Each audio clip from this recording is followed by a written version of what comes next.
Mike Palmer with Mike Palmer Homes. I apologize about the noise. We are framing a house next door. And so we're going to have a little noise in this video. Please bear with us. Anyway, we just completed, this is a house plan we just completed called the Quinn. I'll point a few things out to you on the front here, a few features.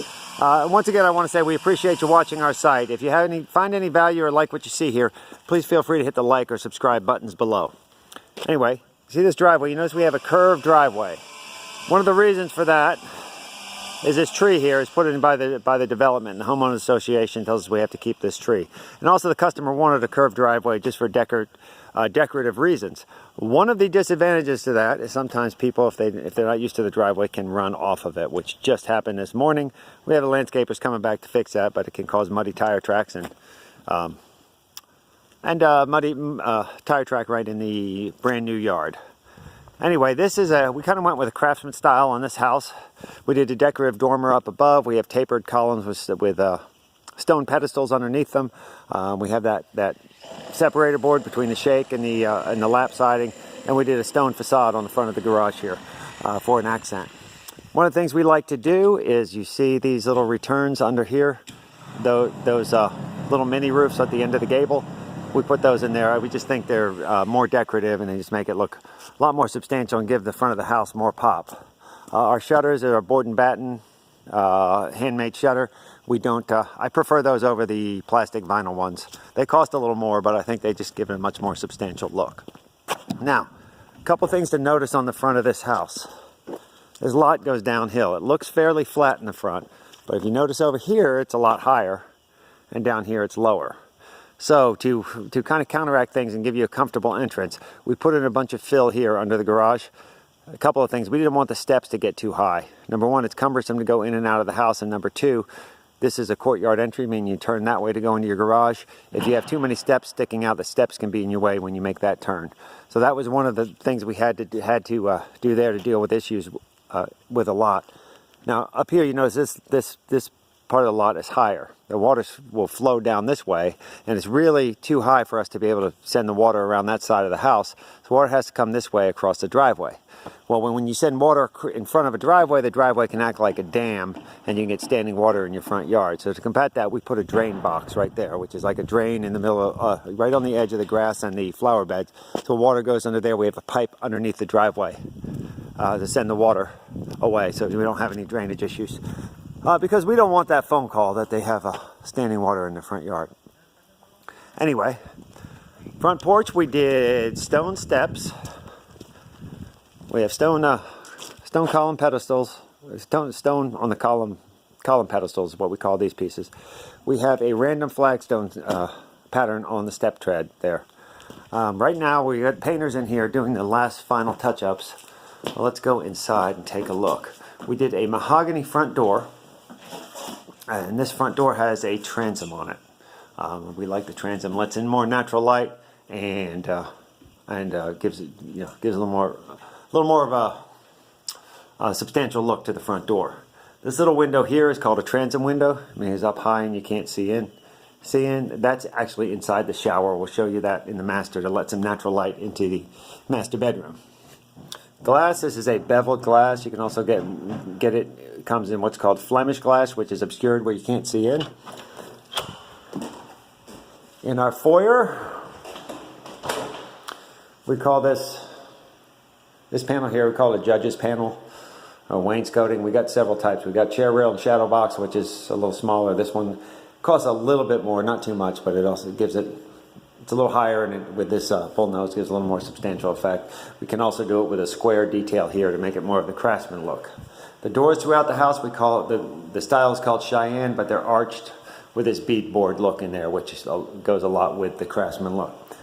Now that's our foyer. We've got a finished in place hardwood floor. It is a #1 red oak, stained with a dark walnut. When you come in from the foyer, this is your great room. Got a vaulted ceiling, open floor plan of the kitchen, and your fireplace here. We're doing some paint touch-up, but the fireplace here goes all the way up into that vault, so it gives you that big focal point. We've got 4 eyeball lights in the great room, as well as a ceiling fan and light kit. Now above that, this customer went with a special wood burning fireplace that had with a gas assist, so you can have dual fuel on it. Costs a little more, but he really likes to burn real wood. And then we have electrical hookups there for your TV and for your cable. Anyway, kitchen, you have big island, big sit-down island with legs, range microwave, and we do under cabinet lighting. This house also has a very spacious pantry. You can put a lot in there, it makes up for a lot of cabinet space. We level 1 granite. They went with a kind of farm style sink. And in this one they chose to put a window seat off the dining area here. If you've seen any of my other videos, you know we're really fond of our window seats, but it's almost like an away space, place to sit down. You've got plug in there for your iPad or your computer or phone, but you almost feel like you're in a different room in here. And we put a can light up top for reading and whatnot. Doors out to your screen porch. Now we've done this house with a screen porch here, or we've done a screen porch on that side. Several different ways. With our screen porches, we put a knotty pine tongue and groove ceiling fan, and there's stairs out to a patio in the back. That's where they can put their fire pit and barbecue, etc.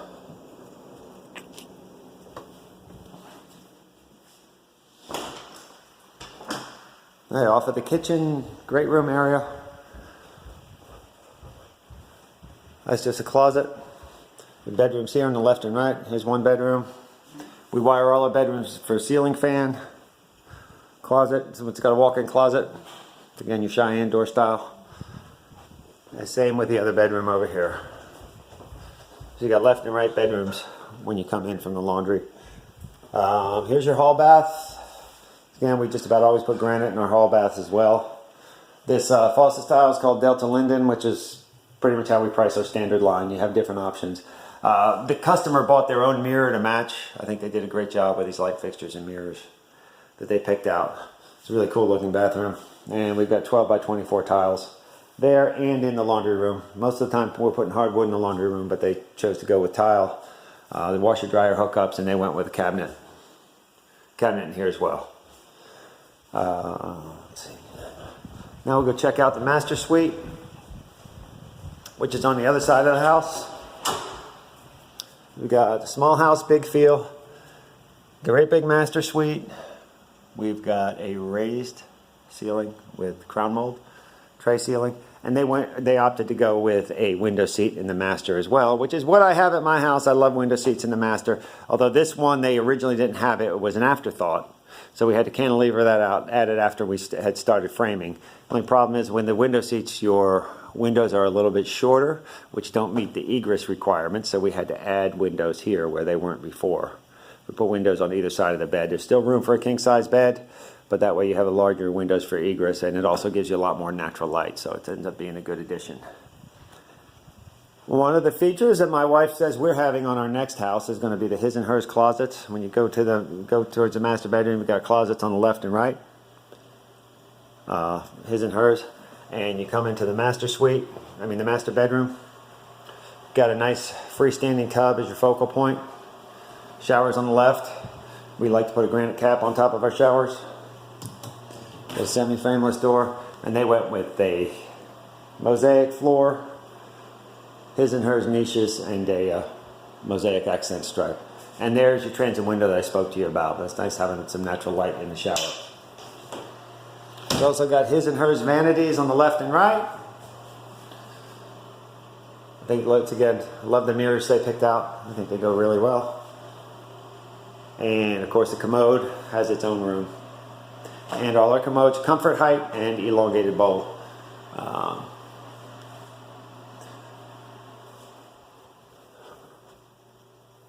One of the features I did not point out on our front porch, we went with canned recessed light in the ceiling. These beams are wrapped with MirrorTech, which is a composite, so it won't rot like wood will, but it still has a wood grain effect. And then you've got a knotty pine wood ceiling up here as well, which is stained wood. Now people sometimes ask, is there maintenance to that? It's like, the answer is yes and no. When you have stained wood, there is always maintenance. However, this is under a porch, so it doesn't get any sun, any rain, very little weathering, so the maintenance will be absolutely minimal on it. And it is southern yellow pine, which is very rot resistant. And last but not least, we got to show you the garage, which is one of the nicest features of this house, is because I'll show you in a moment. You've got in the garage, lights on here. I don't know if you can really see it here, but in the garage, you've got the garage door here for a 2-car garage, but you've got a lot of really nice space here for tools or for lawnmowers, etc. So you have, it's 2-car, but it's really like a 2.5-car because you've got room for workbenches and a lot of different things over here. We also in this house put out a utility door out the back, so you can get up there with tools and whatnot, and we put a small concrete pad for them so they're not stepping off into the mud. Anyway, that's pretty much it for this model of the Quinn plan. I really like the way the colors came out. The other one they painted it a barn red. So it was a really cool look, but it was much different than this one. We'll take one last look in here in the core of the house, which seems to be real popular. This open floor plan. It's going to have your dining area there. Now we have a more spacious look here because we don't have a formal dining room. You have your dining area there, fireplace here with your TV and your vaulted ceiling. Anyway, we appreciate you watching our site once again. If you have any question, please contact us at the numbers below, and feel free to subscribe to our channel.